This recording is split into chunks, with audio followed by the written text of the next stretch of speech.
আমার ঠিক পেছনে একজন নামাজ আদায় করতেছে, তার নামাজ শেষ হওয়ার আগে আমি যেতে পারবো কিনা, নামাজরত ব্যক্তির ঠিক কতটুকু সামনে দিয়ে যাওয়া যাবে। আপনার ঠিক পেছনে যদি কেউ নামাজ আদায় করে ঠিক পেছনে, তাহলে সেক্ষেত্রে আপনি বরাবর সামনে যদি বসে থাকেন আপনি উঠে যেতে পারেন। এই মাসআলাটা না জানার কারণে বহু মানুষ আছে সামনে দাঁড়ায় দাঁড়ায় কই মাছের মাথা চাবায়। কই মাছের মাথা চাবানি বুঝেন?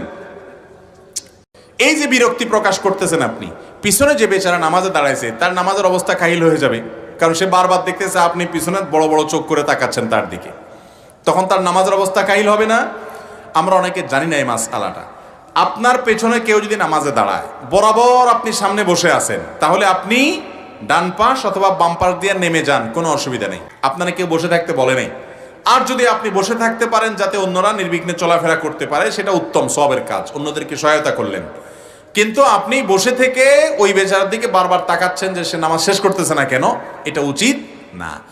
আরেকটা পদ্ধতি আছে, সেটাও জায়েজ। সেটা হলো, নামাজ একজনে পড়ছে, আপনি পেছন থেকে ঠিক তার বরাবর সামনে উঠে দাঁড়ায় গেলেন। কথার কথা জামাত দাঁড়ায় গেছে, এখন একজনে সুন্নত পড়তেছে, এখন শেষের দিকে আছে, তো সামনের কাতারে তার যে নামাজ পড়তেছে তার বরাবর সামনে একজনের জায়গা ফাঁকা আছে, ডানে বামে মুসল্লি ফিল আপ হয়ে গেছে, তা আপনি এক পাশ থেকে আস্তে করে বরাবর দাঁড়ায় যান, কোনো অসুবিধা নেই। এটাকে বলা হয় সুউদ, আর আগেরটাকে বলা হয় নুজুল, অর্থাৎ বরাবর সামনে উঠা অথবা সামনে থেকে বরাবর যাওয়া, এই দুইটা জায়েজ আছে। যেটা নিষেধ হাদিসে সেটা হলো মুরুর। মুরুর কোনটা? ক্রস, এক পাশ থেকে আরেক পাশে যাওয়া। নামাজ পড়তেছে একজন, আপনি এই পাশ থেকে এই পাশে অথবা এই পাশ থেকে এই পাশে গেলেন, এটা হলো না জায়েজ। তাহলে পদ্ধতি তিনটা হলো, বরাবর সামনে থেকে সরে যাওয়া জায়েজ আছে, পেছন থেকে বরাবর নামাজের সামনে গিয়ে দাঁড়ায় যাওয়া সেটাও জায়েজ আছে, কিন্তু এক পাশ থেকে আরেক পাশে যাওয়া জায়েজ